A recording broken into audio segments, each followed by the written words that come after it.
The Fourth Way by P.D. Ouspensky. And this is the conclusion of Chapter 6. Question by Ouspensky. If we have different compartments, do they express themselves? Answer by Gurdjieff. As I just said, one at a time. For instance, we love somebody one moment, and we wish them dead the next. Only we do not see it, yet sometimes moments come when we can feel all our emotions on the same subject together.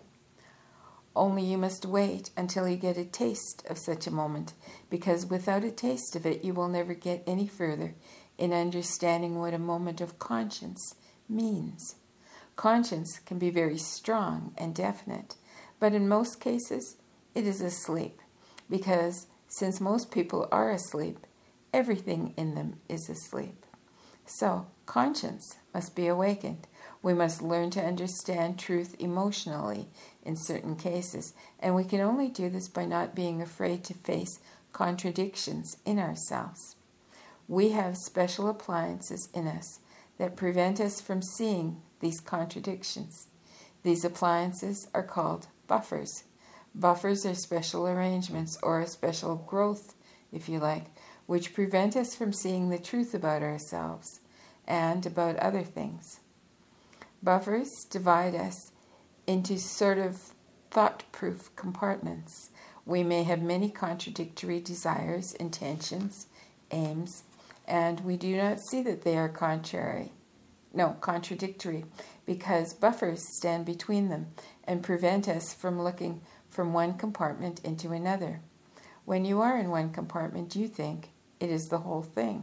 Then you pass into another compartment and you think that this is the whole thing. These appliances are called buffers because, as in a railway carriage, they diminish shocks. But in relation to the human machine, they are even more. They make it impossible to see. So there are blinkers as well. People with really strong buffers never see. But if they saw how contradictory they were, they would be unable to move because they would not trust themselves. That is why buffers are necessary in mechanical life. Such extreme cases mean wrong development. But even in ordinary people, in one or another line, there are always deeply hidden buffers. Question. When one recognizes a buffer in oneself, can one do anything to get rid of it? Answer. First, you must see it. Before you see it, nothing can be done. And whether you can do anything after you have seen it depends on the size of the buffer and on many other things. Sometimes it's necessary to take a hammer and break it, and sometimes it disappears if you throw light on it. For buffers do not like light. When buffers begin to disappear and become less strong, conscience begins to manifest itself. In ordinary life, it is kept down by buffers. Question. Could you explain a little more what you mean by buffers? Answer. Buffers are very difficult to describe or define. As I said, they are a kind of partition in us, which keep us from observing ourselves. You may have different emotional attitudes. These always refer to emotional attitudes towards the same thing in the morning, at midday, and in the evening without even noticing it, or in a certain set of circumstances. You have one kind of opinion, in another circumstance, another kind of opinion, and buffers are walls that stand between them.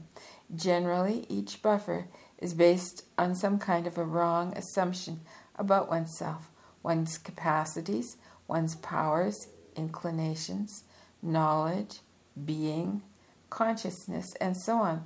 They differ from ordinary wrong ideas because they are permanent.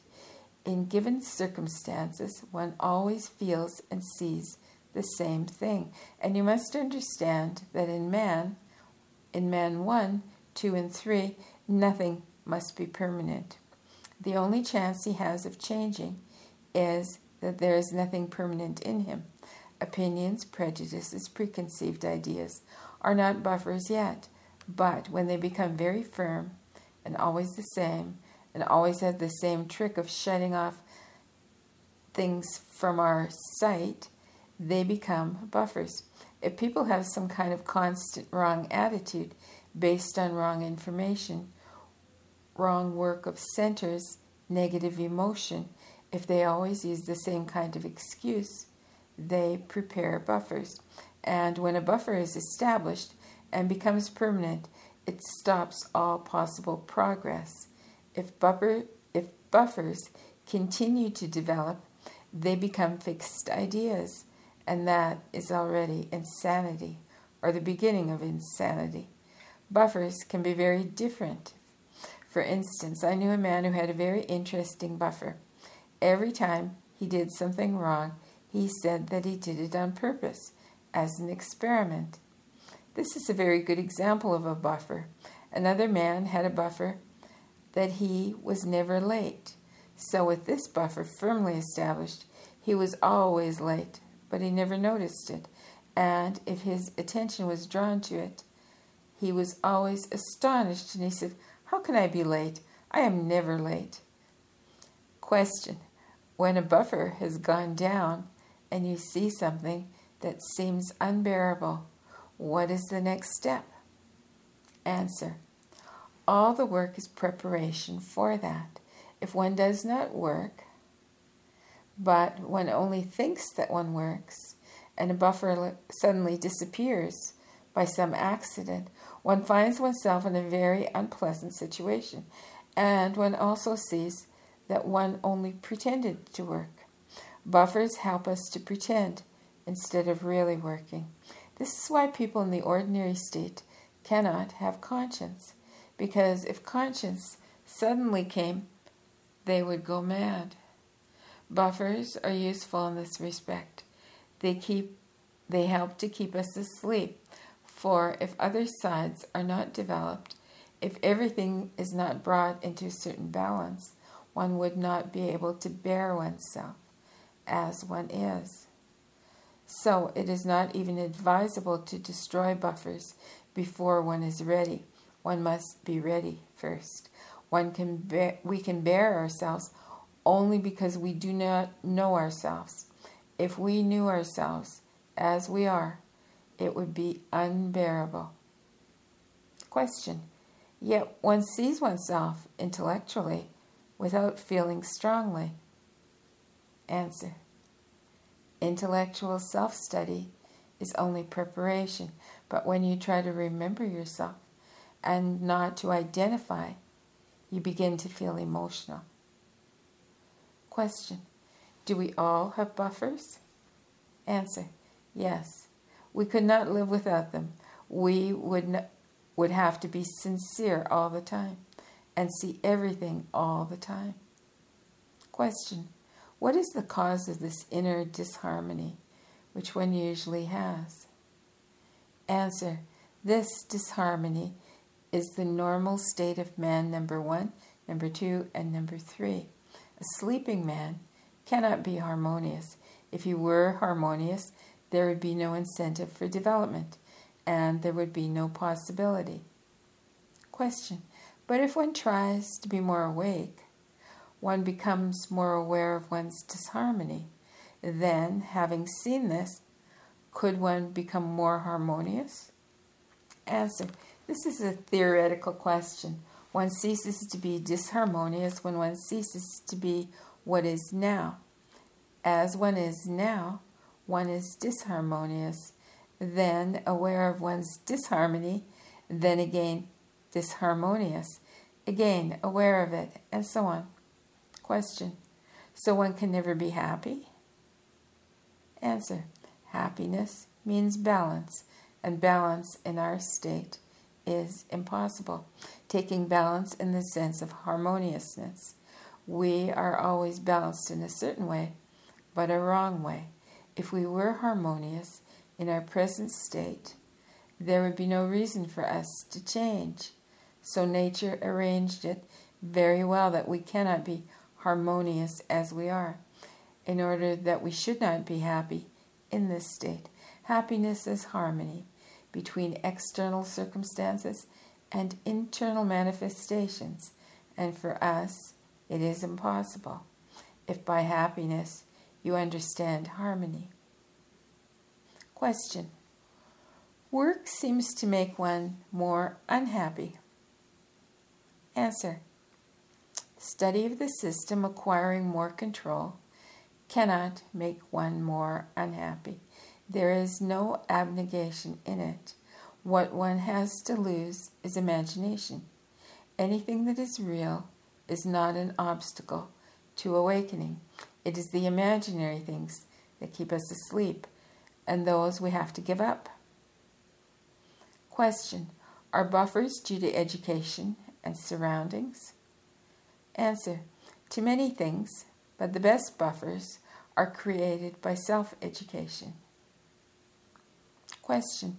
Does the system teach us to get rid of buffers? Answer. Yes. The system teaches us first to find them. Then, having found them, you may find methods for getting rid of them. You cannot begin to work on them before you know them. Question. How can one find buffers?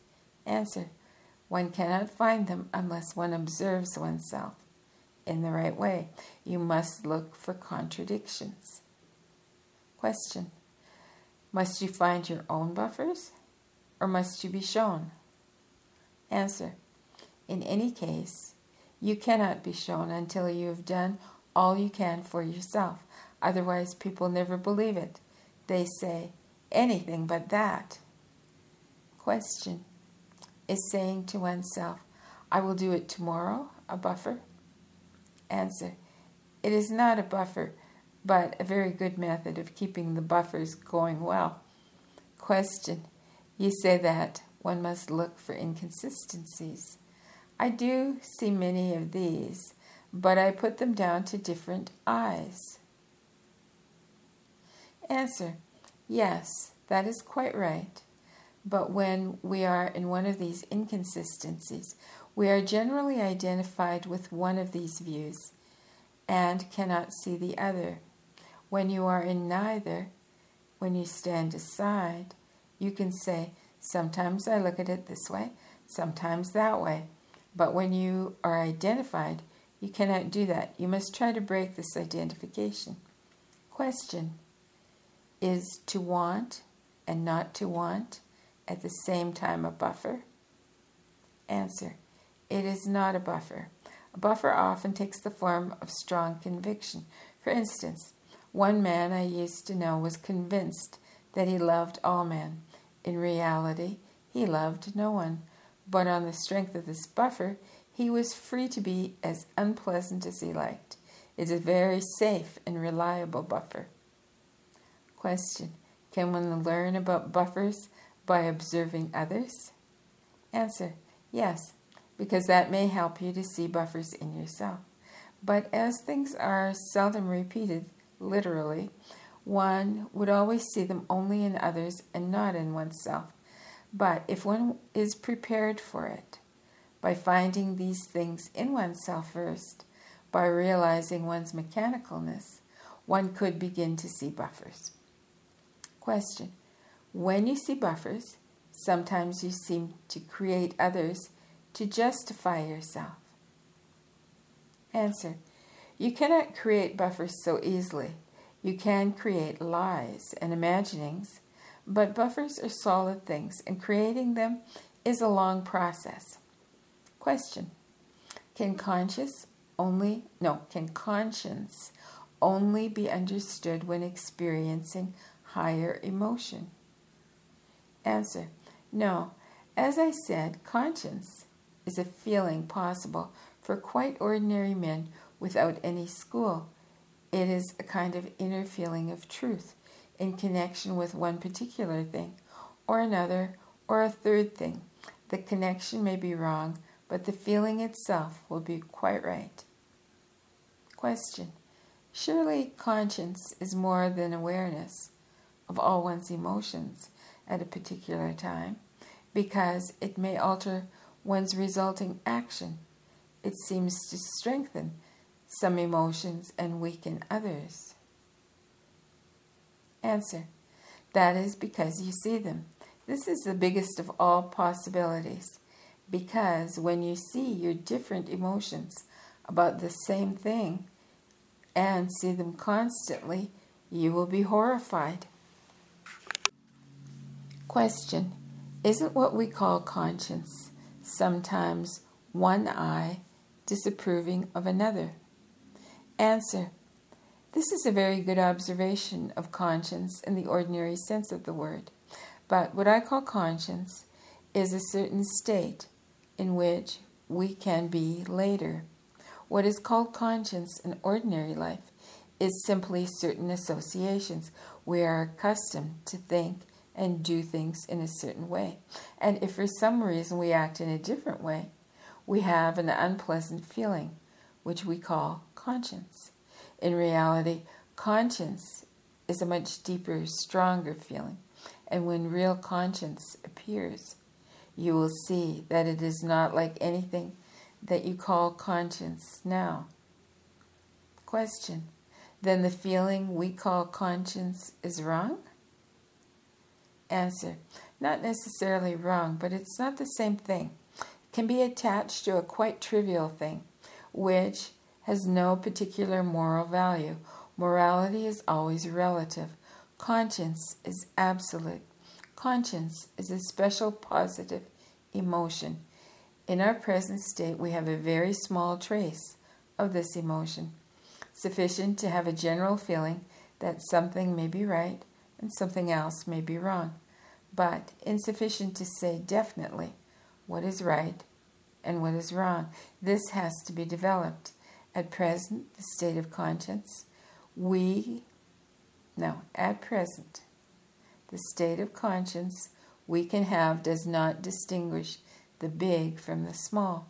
But later conscience may become quite different method of cognition, an instrument of discrimination. Before conscience can be fully opened, we must have will. We must be able to do, to act according to the dictates of our conscience. Otherwise, if conscience awoke fully in man in his present state, he would be a most miserable being. He would not be able to forget, not able to adapt to things, and not able to change anything.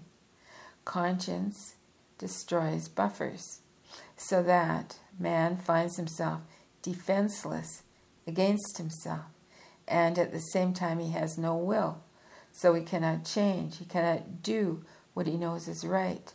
So first, he must develop will, otherwise he will find himself in very unpleasant situations, beyond his control. When he acquires control, he may allow himself the luxury of conscience, but not before that. Question: what is the feeling of remorse which comes from having committed an action one feels is wrong? Is it conscience? Answer: no, conscience is different, more powerful, more all-embracing. But even if one remembers moments of remorse, it is useful. Only it is necessary to know on what the remorse is based. Question: is there a connection between essence and conscience? Answer: there is a big connection, for both consciousness and conscience come from essence, but not our essence. Our essence is simply mechanical.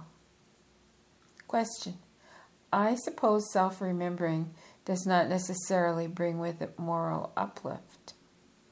Answer: it certainly brings another understanding, because when one becomes conscious, one understands the moral side of things better, for the opposite side of morality is mechanicalness. If one becomes more conscious, one will be able to control one's conduct. Question: can one's moral sense be useful or reliable in connection with one's conduct? Answer: it's difficult to speak in general, but the more you study the system, the more you will see yourself. There are many things that you can think are quite right, but which from the point of view of the system are quite wrong. There are many things which we do not know. we can do much harm to ourselves, thinking that we are quite moral. Actual harm, and not only in the moral sense.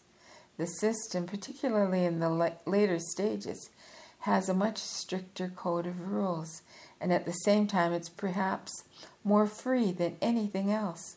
But, as I said, you can always begin from the point of view of what is mechanical and what is conscious. Question. I am still not clear what the function of conscience is. Sorry about that interruption. We have about 2 pages left, so I think I'm just going to continue, and then we'll be done with this chapter. Okay, question. Does the following of a moral code in a sleeping state help us? Answer. We are not always equally asleep, and at moments when we are less asleep, we can make certain decisions. And even in our sleeping state, we can follow these decisions more or follow them less or not follow them at all. And absolutely in the power of our sleeping state. And be absolutely in the power of our sleeping state. Let me read that sentence again. Doesn't quite make sense. Okay, answer. We are not always equally asleep. And at moments when we are less asleep, we can make certain decisions. And even in our sleeping state, we can follow these decisions more or follow them less, or not follow them at all, and be absolutely in the power of our sleeping state. Besides, if one follows certain conscious ideas, by this very process, one becomes more awake. Question. When one is conscious, can one realize the contradictions? Does not that, to a certain extent, annihilate them? Answer. No, that would be too simple. You can see them, and yet they will remain. It is one thing to see, and it's another thing to do something. One thing to know, and another thing to alter. Question. Is absolute truth only possible with objective consciousness? Answer. Truth exists without us, but one can know truth only in objective consciousness, not absolute truth, but simply truth. For truth does not need qualifications. In our state, we cannot know truth with the exception of very simple things, and even then we make mistakes.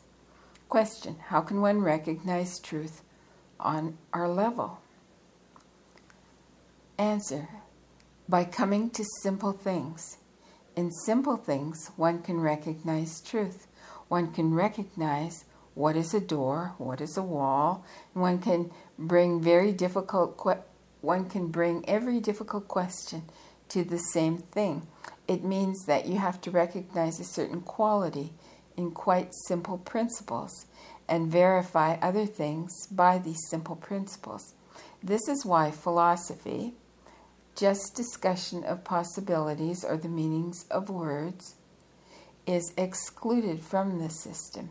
You must try to understand simple things, and you must learn to think in this way, and then you will be able to bring everything to simple things. Take, for instance, self-remembering. You are given all the material. If you observe yourself, you will see that you did not remember yourself at that moment. You will notice that at some moments you will remember yourself more and at some moments less, and you will decide that it is better to remember yourself. This means that you have found a door, that you see the difference between a door and a wall. Question. How long to prolong states of conscience? Answer. First of all, we must not think about how long to prolong. Let me start that over again. First, we must think not about how long to prolong, but how to create. Because in our ordinary state, we have not got it. When we create or awake it, it is certainly useful to keep it longer, although it is very unpleasant. But There is no direct method for inducing it. So it's only by doing all that is possible that one can get this taste of conscience. Generally, one of the first conditions is a great sincerity with oneself. We are never sincere with ourselves. Question: how can we learn to be sincere with oneself? Answer: only by trying to see oneself. Just think about yourself, not in emotional moments, but in quiet moments. And do not justify yourself, because generally we justify and explain everything by saying it was inevitable, or that it was somebody else's fault, and so on. Question: I've been trying to be sincere, but I see now that I do not really know what to be sincere means. Answer: in order to be sincere, it's not enough only to wish it. In many cases, we do not wish to be sincere, and even if we wished, we could not be. This must be understood. Being able to be sincere is a science, and even deciding to be sincere is very difficult, for we have many reservations. Only sincerity and complete recognition of the fact that we are slaves to mechanicalness and its inevitable results can help us to find and destroy buffers, with the help of which we deceive ourselves. We can understand what mechanicalness is and all the horror of mechanicalness only when we do something horrible and fully realize that it was mechanicalness in us that made us do it. It's necessary to be very sincere with oneself to be able to see it. If we try to cover it, to find excuses and explanations, we will never realize it. It may hurt dreadfully, but we must bear it and try to understand that only by fully confessing it to ourselves can we avoid repeating it again and again. We can even change results by full and complete understanding and by not trying to hide it. We can escape from the tentacles of mechanicalness and break its force by big suffering. If we try to avoid suffering, if we are afraid of it, if we try to persuade ourselves that nothing bad really happened, that after all it is unimportant, and that things can go on just as they were going before, not only shall we never escape, but we shall become more and more mechanical, and shall very soon come to a state when there will be no possibility for us and no chance. And that concludes chapter 6. Wow, that was certainly profound. And I'm sorry about the interruption. And till soon.